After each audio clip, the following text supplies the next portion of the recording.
Bismillahirrahmanirrahim. Sekarang kita akan membahas hadis kedua, yaitu pengertian Islam, iman, dan ihsan.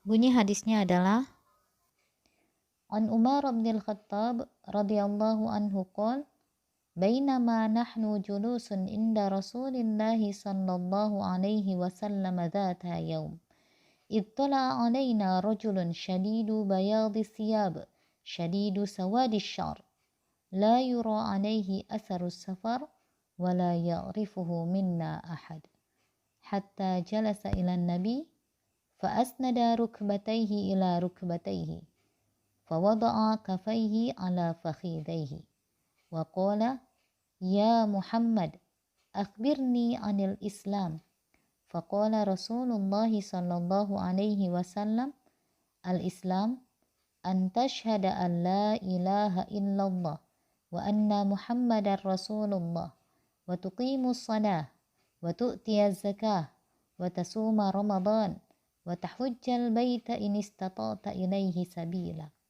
Qala sadaqta fa'ajibna lah yas'aluhu wa yusaddiquhu. Qala fa'akhbirni anil iman. Qala an tu'mina billahi wa malaikatihi wa kutubihi wa rusulihi wal yawmil akhir wa tu'mina bil qadri khairihi wa syarrihi. Qala sadaqta. Qala fa'akhbirni anil ihsan. Qala an ta'budallah ka'annaka tarahu fa in lam takun tarahu fa innahu yaraka. Qala fa'akhbirni anis sa'ah. Qala mal mas'ulu anha bi'a'lama minas sa'il. Qala fa'akhbirni an amaratiha. Qala an talidal ammatu rabbataha wa an taral hufatal uratal alata ri'a asya yatatawwaluna fil bunyan summa talaq falabista maliya summa qala ya Umar atadri manis sa'il qultu Allahu wa rasuluhu a'lam. Qala Rasulullah sallallahu alaihi wasallam fa innahu Jibril atakum yu'allimukum dinakum. Rawahul Muslim. Yang artinya adalah dari Umar bin Khattab radhiyallahu anhu, ia berkata, suatu ketika kami, yaitu para sahabat, duduk di dekat Rasulullah sallallahu alaihi wasallam. Tiba-tiba muncul kepada kami seorang lelaki yang mengenakan pakaian sangat putih dan rambutnya amat hitam. Tak terlihat padanya tanda-tanda bekas perjalanan dan tak ada seorang pun di antara kami yang mengenalnya. Ia segera duduk di hadapan Nabi, lalu lututnya disandarkan kepada lutut Nabi dan ia meletakkan kedua tangannya di atas kedua paha Nabi. Kemudian ia berkata, "Hai Muhammad, beritahukan kepadaku tentang Islam." Rasulullah SAW menjawab, Islam adalah engkau bersaksi tidak ada yang berhak diibadahi dengan benar melainkan hanya kepada Allah Ta'ala. Dan sesungguhnya Muhammad adalah Rasul Allah. Menegakkan salat, menunaikan zakat, berpuasa di bulan Ramadan, dan engkau menunaikan haji ke Baitullah jika engkau telah mampu melakukannya. Kemudian laki-laki itu berkata, engkau benar. Maka kami heran, ia yang bertanya, ia pula yang membenarkannya. Kemudian ia bertanya lagi, beritahukan kepadaku tentang iman. Nabi menjawab, iman adalah engkau beriman kepada Allah, kepada malaikatnya, kitab-kitabnya, para rasulnya, hari akhir, dan beriman kepada takdir Allah yang baik maupun yang buruk. Ia berkata, engkau benar. Dia bertanya lagi, beritahukan kepadaku tentang ihsan. Nabi menjawab, hendaklah engkau beribadah kepada Allah seakan-akan engkau melihatnya.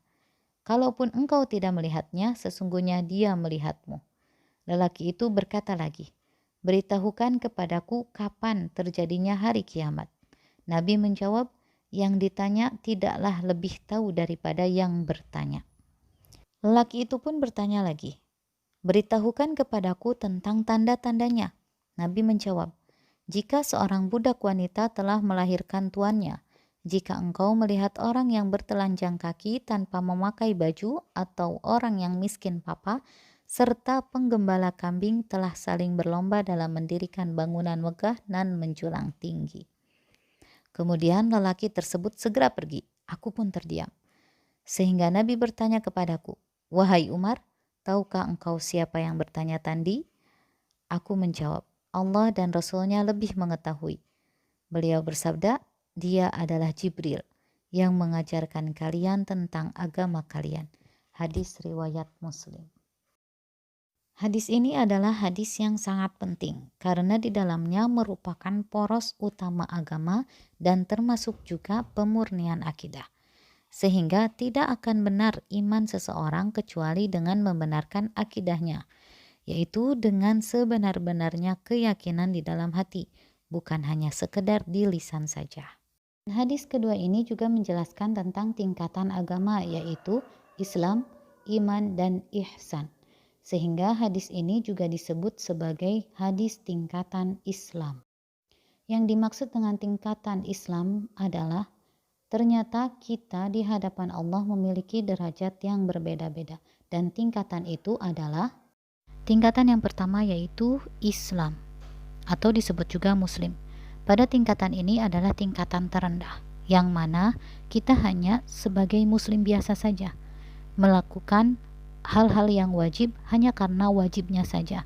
Sholat kadang tidak dilakukan dengan sepenuh keyakinan akan adanya Allah Ta'ala. Dan tingkatan yang kedua yaitu iman atau disebut juga mukmin, yang mana betul-betul meyakinkan diri terhadap rukun iman yang ada 6.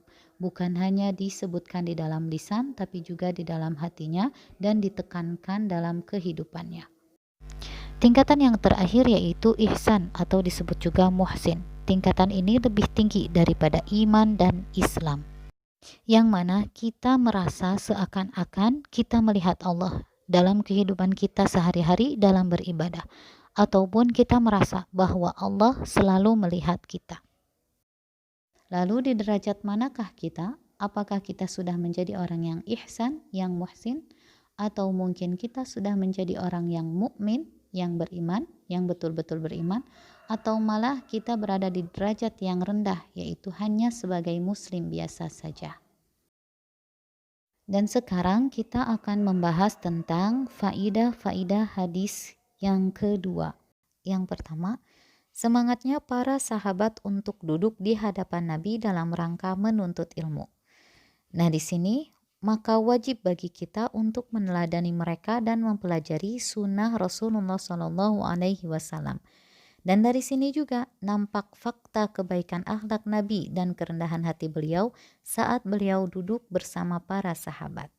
Faidah yang kedua, bolehnya duduk-duduk dengan para guru, syekh ataupun orang-orang yang lebih berilmu daripada kita dengan syarat tidak menyia-nyiakan waktu. Yang ketiga yaitu dahsyatnya hari kiamat. Oleh karena itu, di dalam hadis ini Rasulullah SAW telah menjelaskan indikasi dan tanda-tandanya sehingga kita para manusia dapat bersiap diri dalam menghadapinya. Yang keempat yaitu pentingnya mengetahui dan juga menguatkan keyakinan kita akan Islam, iman, dan ihsan, agar kita bisa berada di tingkatan yang teratas yaitu tingkatan ihsan. Yang kelima, bahwasannya manusia diawasi oleh Allah dan diawasi oleh diri mereka sendiri dalam beribadah kepada Allah Ta'ala.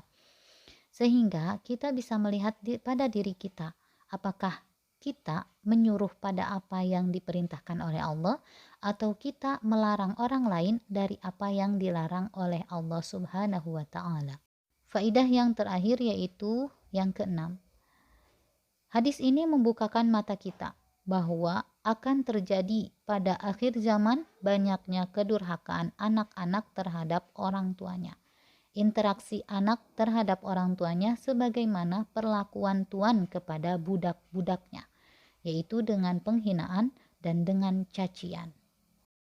Alhamdulillah, selesai sudah penjelasan tentang hadis kedua.